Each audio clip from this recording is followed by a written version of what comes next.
അങ്ങനെ ഉത്തരേന്ത്യയിൽ മാത്രം കേട്ടുകേൾവിയും പരിചയമുള്ള ഹിജാബ് വിവാദം ഇതാ നമ്മുടെ കേരളക്കരയിലേക്കും വന്നിരിക്കുന്നു. കേരളത്തിലെ കൊച്ചി പള്ളുരുത്തി സെന്റ് റീത്താസ് സ്കൂളിലെ അധികൃതർ സ്കൂളിലേക്ക് ഹിജാബ് ധരിച്ചെത്തിയ ഒരു മുസ്ലിം പെൺകുട്ടിയെ, ഹിജാബ് ധരിച്ചെത്തിയ എന്ന് പറയുമ്പോൾ പ്രത്യേകം ശ്രദ്ധിക്കണം, മുഖം മറച്ച് നിഖാബ് മുഖാവരണം ധരിച്ചു വന്നതല്ല.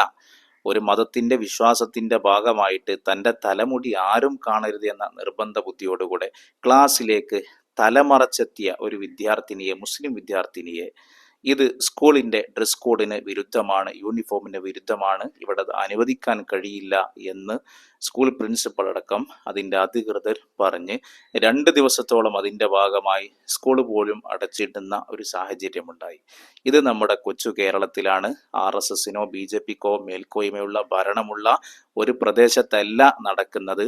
പൂർണ്ണമായും പരസ്പരം സ്നേഹത്തോടുകൂടെ, പരസ്പരം മതങ്ങളുടെ ആശയങ്ങളെ സ്നേഹിച്ചുകൊണ്ട് സഹകരണത്തോടുകൂടെ മുന്നോട്ട് പോകുന്ന നമ്മുടെ കേരളത്തിലേക്കും ഈ വിവാദം കടന്നു വന്നിരിക്കുകയാണ്. ഇതിലെനിക്ക് ഏറ്റവും കൗതുകവും രസവും തോന്നിയത് ഈ ഹിജാബുമായി ബന്ധപ്പെട്ടിട്ടുള്ള അവരുടെ നയങ്ങളും തീരുമാനങ്ങളും സ്കൂളിന്റെ കാഴ്ചപ്പാടുമൊക്കെ വിശദീകരിക്കാൻ വേണ്ടി മീഡിയകൾക്ക് മുമ്പിൽ വന്ന പ്രിൻസിപ്പളും അതുപോലെ അതിൻ്റെ ഒപ്പം നിന്നിരുന്ന കുറച്ച് സിസ്റ്റർമാരെ നോക്കുമ്പോൾ ഒരു മുടി പോലും കാണുന്നില്ല എന്നുള്ളതാണ്.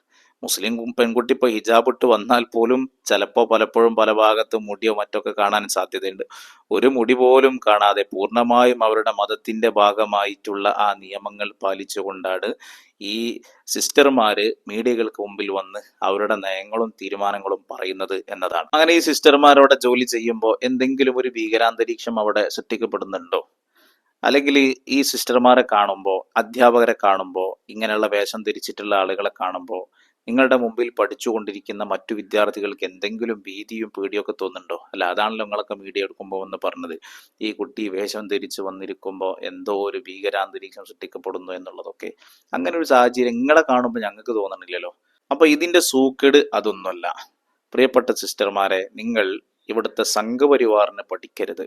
ഇവിടുത്തെ RSSനും BJPക്കും അവരുടെ കുഴലൂത്തുകാരായി നിങ്ങൾ മാറരുത്. നിങ്ങൾക്കൊക്കെ പൊതുസമൂഹം തരുന്ന ഒരു ആദരവും ബഹുമാനമൊക്കെ ഉണ്ട്.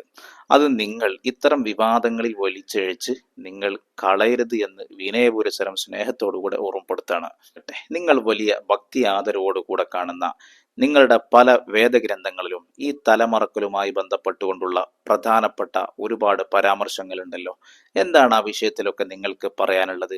ഇവർ വലിയ ആദരവോട് കൂടെ കാണുന്ന ഇവരുടെ ഒരു വേദപുസ്തകമാണ് കൊരിന്ത്യർ.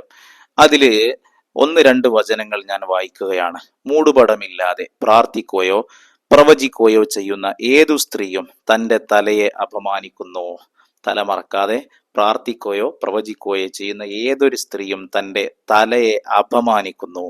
അതിലെ തന്നെ മറ്റൊരു വചനം ഇങ്ങനെയാണ്: സ്ത്രീ മൂടുപടമിടുന്നില്ലെങ്കിൽ മുടി കത്തിച്ചു കളയട്ടെ, മുടി വെട്ടിക്കളയട്ടെ, മുടി വടിച്ചു കളയട്ടെ. അത്രമാത്രം ഗൗരവത്തോടുകൂടെ ഇവർ തന്നെ വലിയ ഭക്തി ആദരവോടുകൂടെ കാണുന്ന ഇവരുടെ വേദപുസ്തകങ്ങളിൽ പല പരാമർശങ്ങളും നമുക്ക് കാണാം. ഇതൊക്കെ ഒരു മുസ്ലിയര് പറഞ്ഞാൽ, ഒരു മൗലവി പറഞ്ഞാൽ, അപ്പൊ 6-ാം നൂറ്റാണ്ടിലേക്ക് അവനെ പറഞ്ഞയക്കുന്നു. ഇതൊരു പ്രാകൃത മതമായി ചിത്രീകരിക്കുന്നു. ഇവരുടെ ഇതുമായി ബന്ധപ്പെട്ടുള്ള പല അധ്യാപനങ്ങളും ഇവർക്കുണ്ട്. സ്ത്രീകൾ ആഡംബരപൂർണമായ ഹെയർ സ്റ്റൈലുകൾ, സ്വർണം, മുത്തുകൾ, വിലയേറിയ വസ്ത്രങ്ങൾ എന്നിവ കൊണ്ടല്ല, മറിച്ച് മാന്യതയോടും ഔചിത്യത്തോടും കൂടി മാന്യമായ വസ്ത്രം ധരിക്കണമെന്നും ഞാൻ ആഗ്രഹിക്കുന്നു.